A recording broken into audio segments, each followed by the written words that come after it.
Welcome back to the morning show here on Arise News. Joining us now to speak on lessons learned during the presidential race and his future plans for Nigeria is former presidential candidate on the platform of the African Action Congress, AAC, Omoyele Sowore.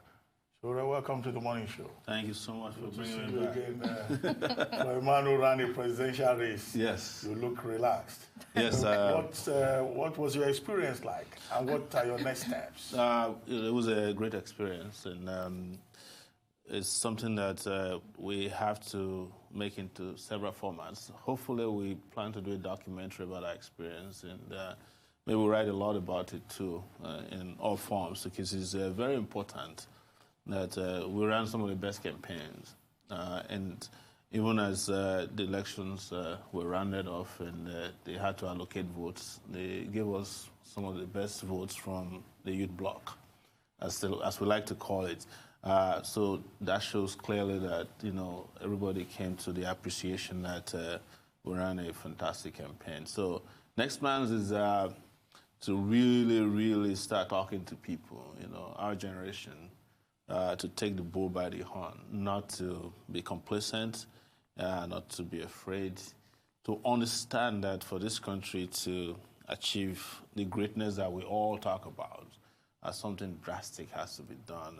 What I find very interesting is, the buyer's remorse.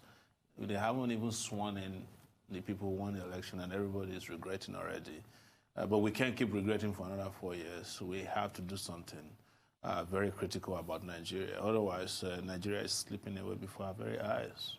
What would you say was the biggest surprise for you? I mean, this election was seen as a referendum of President Buhari's first term, which was plagued by insecurity, a dwindling economy, but he got 15 million votes. I mean, that does say a lot, despite promises and hopes from candidates such as yours. Well, you want to ask if there was an election in which, or if there was a collation process in which they allocated votes to themselves. And I can say to you categorically as a candidate that I didn't experience what could be remotely referred to as an election. You can't call what happened on February 23rd an election. It was just an act of aggression against Nigerian people by very well-known political operators in the system. That is why I said earlier that we have to do something drastic about Nigeria, so that the definition of democracy and the processes of democracy will be something that we can actually attest to in our own institutional life here. What happened in February is not democracy. It's nothing near a democratic process. It was, yeah. The last time you were on this program, yes, with your campaign manager, yes, you said you were running an ideas-driven campaign. That's and right. You were not distributing money. Yeah. But we saw you went around the country, you mobilized young people and all of that. How costly was it for you? Even if you had a GoFundMe thing on the internet, did you lose money, or you ended up making money from people who eventually came to support you? No. We came out and asked for people to support us, and every cent we made, every kobo, every dime we made from it, we reinvested back into the campaigning process, and we campaigned everywhere in this country. We have sufficient evidence to show that we went everywhere. In fact, we went to some of the roads least traveled in Nigeria. You can't believe that I was in Zamfara State twice campaigning, including going to the border areas. We went past places that a few weeks later became killing fields. We traveled to about 34 states. I said this so many times. So we didn't see it as loss of money. We spent about, close to 160 million naira that we raised in the campaign. But that's chicken change compared to our competitors. That's probably, the money some of the big parties will spend in one rally in a state. Just one rally is what it will consume even more. But did you also have to buy votes No. on election day? No, come on. We had no reason to buy votes. It was like, it was ideas. Everything we did was driven by fresh ideas.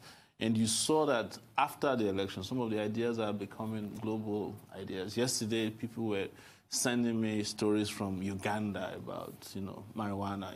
Uganda is now exporting marijuana to Canada. Give up on this I won't. Yesterday also, there was a topic that was trending about 2012 when Senegal gave up on the Senate, just so that they can reinvest the money in social services.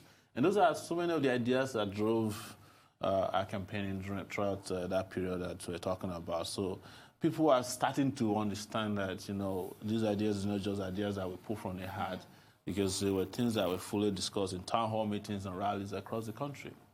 Indeed, fresh ideas, because you created an impression that you and your party were against the old order and that nothing good can come out from the APC. Yes. But let me take you to Rivers State, where your party was endorsed by the APC in the governorship elections.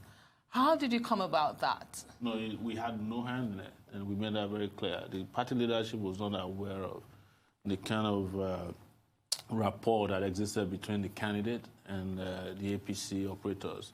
And even the APC eventually came out and said it wasn't an APC thing. It was, I think, Amechi who wanted to fight Wike, and they found a willing candidate in the AAC candidate. And we immediately issued a statement. I also went on BBC to say that we're not part of that.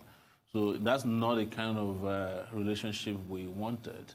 It was our belief that our candidate could win on merit, and there was no need to be in any form of alliance or with APC or whichever faction of the APC you want to talk about in Rivers State. So we were not part of it at the national level, and we made that clear. But we probably would have expected that the party, apart from disowning him, would suspend him and accuse him of anti-party activities. We have a process for doing that, and that would still happen. You just don't wake up as a party leader and suspend members without letting the process take its course. So, but we are very clear, we're vehemently clear about the outcome. It wasn't as if we endorsed either Wike or Amechi, but we just don't want to be part of any shady arrangement between our party and the APC. We're very clear about the fact that the APC cannot take Nigeria to the promised land, and there was no reason for us to be in cahoot with APC in Rivers State, as it later turned out. So we're very clear about that. The leadership of the party is very clear. Our position has been made clear over time. Are you going to take part in the next election cycle in Kogi State, Ondo State, I think, and Edo? There's Edo, there's Kogi, there's Ondo State coming up in these elections. We are going to take them one after the other. So, quite honestly, and I want to be very categorical about it, Nigerians must understand that except something drastic happens, we cannot have elections that are won on the basis of ideas. They have already destroyed the basis for any progressive politics with money, and people are backward. And that was part of what we were discussing throughout the election, that you cannot have a country where young people tell people who are brilliant, who have ideas, to go and run for councillor, while people with antiquated ideas are recommended to be presidential candidates. That's why the country is the way it is.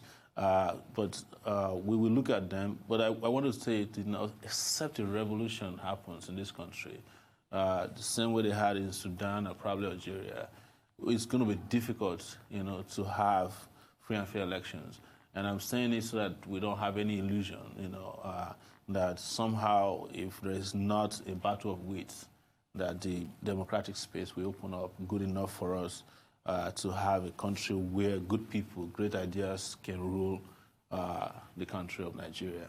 Well, the performance by parties such as yours at the just concluded elections highlights points made by some analysts to say, these fringe parties are just a waste of time and they have no real significance. There were plans for a merger, but that also, failed at several times. Given hindsight, what would you have done differently? There's nothing I would have done differently. The only thing I would have probably done differently was to make it clear from the inception, to warn especially young people that they're selling their own future down the river by associating with those, because there are a lot of claims, especially made by the people you call analysts, that are not true, they're not. So you didn't think that a formidable force from a merger? We had a formidable force. What we didn't have is an electoral process that could allow any of those forces to interpret, to become something that is substantial enough to count. People voted, but there was the voting that took place at the polling units weren't the votes that were, eventually released as numbers and figures. So why are you not challenging it? We just don't have the capacity to go back to their own courtrooms, run by these people, and expect that you get justice from them. They own the courts, they own the judges, So that's why I said earlier that eventually something will give in this country. No, but at the moment we have 776 petitions. Yes. We've been told 77 tribunals have been set up. And we have had cases in this country when the judicial process post-election changed certain things about the main election itself and gave victory and tried to do justice. But it's never Are you saying you have no faith? It's never happened at the presidential level. Process. You understand? And what you see in Nigeria is what one lawyer friend of mine used to say, that you have to get two lawyers. The one that knows the judge and the one that knows the law. And most likely the one that will win the case for you is the one that knows the judge. So we're not in a position to hire two lawyers who know the judge and the law.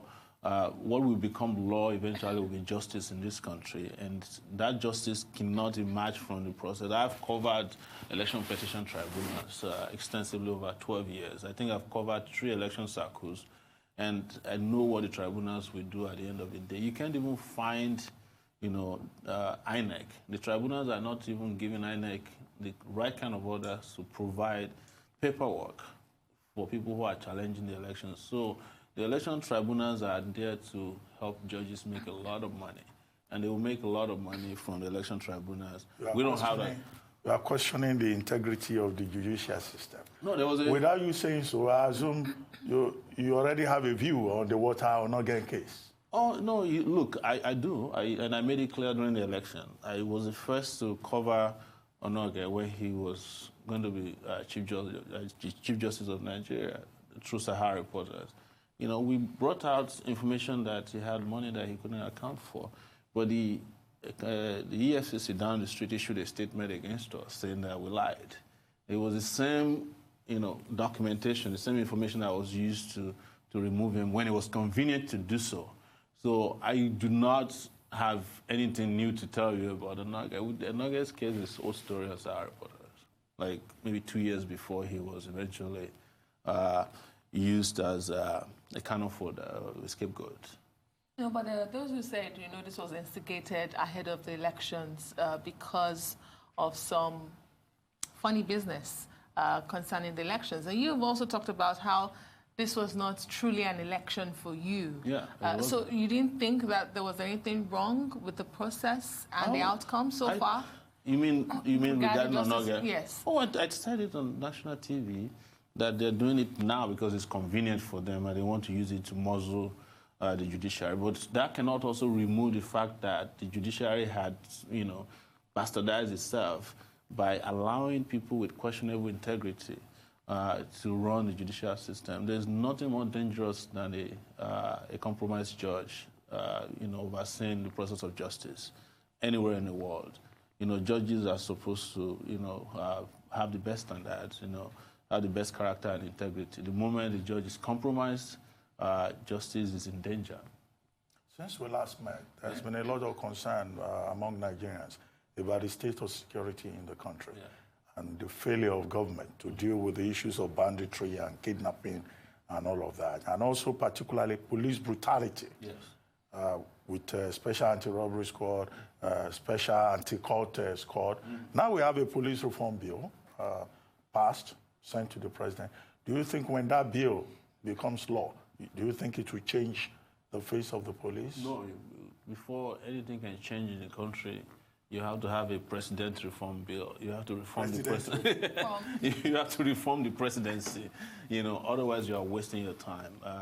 The kind of ideas that are being bandied around to govern this country, they are the very low standard watery ideas that cannot even run counties in countries of other nations, in other nations around the world. So when we're saying a police reform bill, the police reform bill is not what the paper upon which it's written if you don't have people who are capable of policing the country.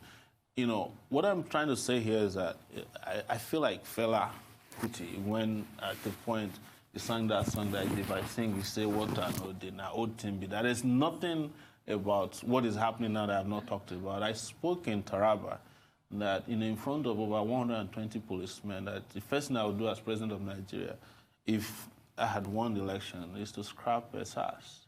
There's no need for any special, homicide squads or killer squads in the Nigerian police. There was no need for it. You create all these, squads to create avenue for officers to oppress people or to make money. Or, they're better off. I mean, they're used to bring about a corrupt police and a deadly police force, and we didn't need that. With regards to banditry, we talked about it. I talked extensively about it. I also mentioned that, Boko Haram and banditry, all of it has become a business. And the moment it becomes a business, then it's very difficult to deal with. And that's where we are. In fact, I watched on my way here 3 days ago an interview granted by a person on Channels TV. And he was saying that he had 50 relatives who are in Boko Haram. And he said in, I think, Goza, there is a demarcation between the Nigerian army and Boko Haram. Boko Haram is on one side and the army is on the other side, and they don't attack each other. So, and that's a country in which you are told that, we are fighting Boko Haram, but there's a Boko Haram territory that the Nigerian government don't touch. He said it, and this has not been disputed. In fact, Garba Shehu was sitting next to this particular fellow in that interview. But these are things that we've spoken extensively about regarding Nigeria and the state of security in the country, or insecurity as you want to call it. These characters who are running our country today, our leaders of today, the politicians today, don't have the capability to run a country, in a safe manner. They don't have it.